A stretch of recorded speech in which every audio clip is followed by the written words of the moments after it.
Amin. Assalamu alaikum wa rahmatullah. Ahir. Any questions you ask? We have tea? Bismillahirrahmanirrahim.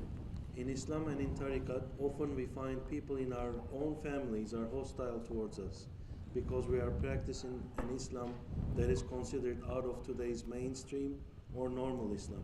No matter what we say, they are unaccepting.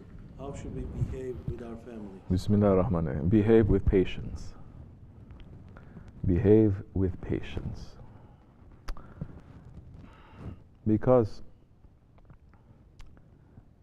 Allah is the one who is going to turn their hearts, not you.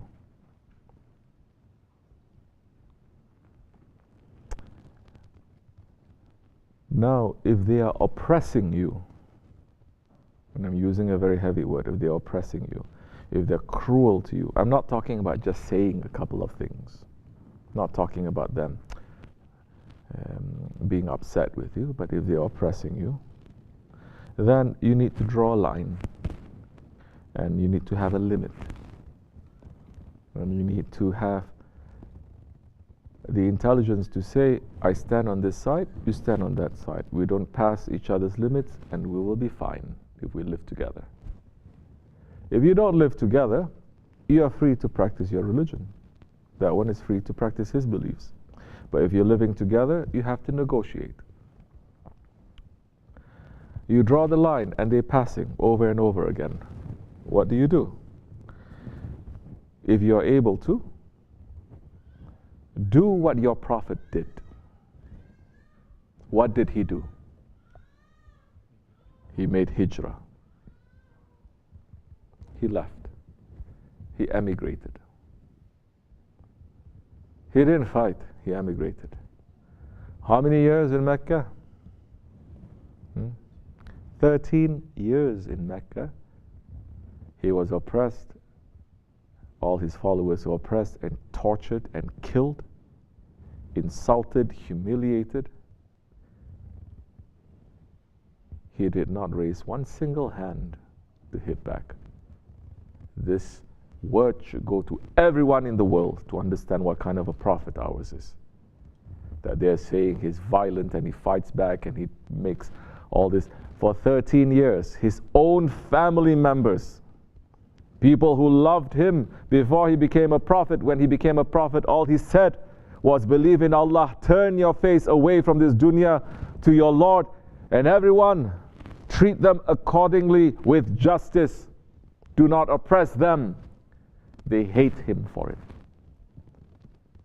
And they rush to kill him.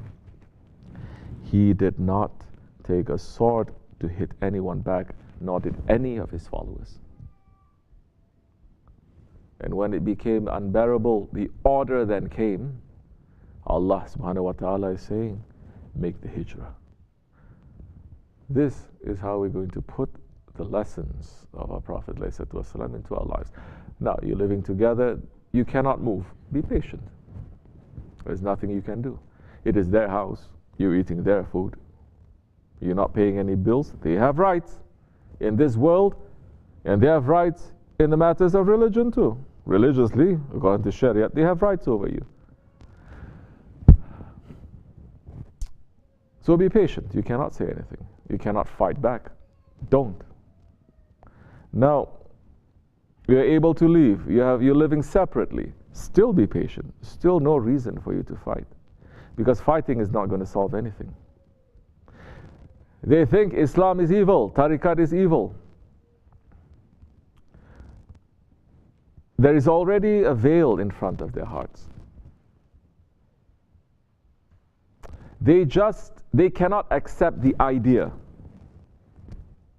but they cannot deny you. You understand?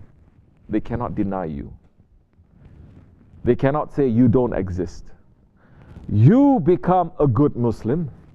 You become a good person of tariqat. You become a good person who is following a sheikh. That time they cannot deny you. They may still not believe, maybe, but they're going to grow to love and to respect you. And because of that, even if they hate it, there's going to be safety that is reaching out to them. because they accept it from you.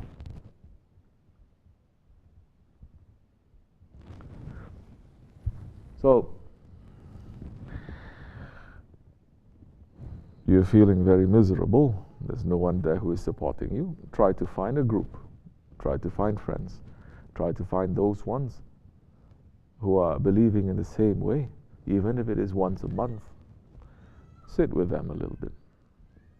Now it is so easy. Don't tell me, oh, I'm so far away from you, I don't know what to do.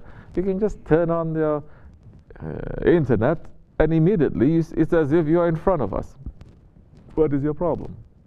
People 50 years ago, 100 years ago, they don't have all this. So connect, inshallah, and be patient.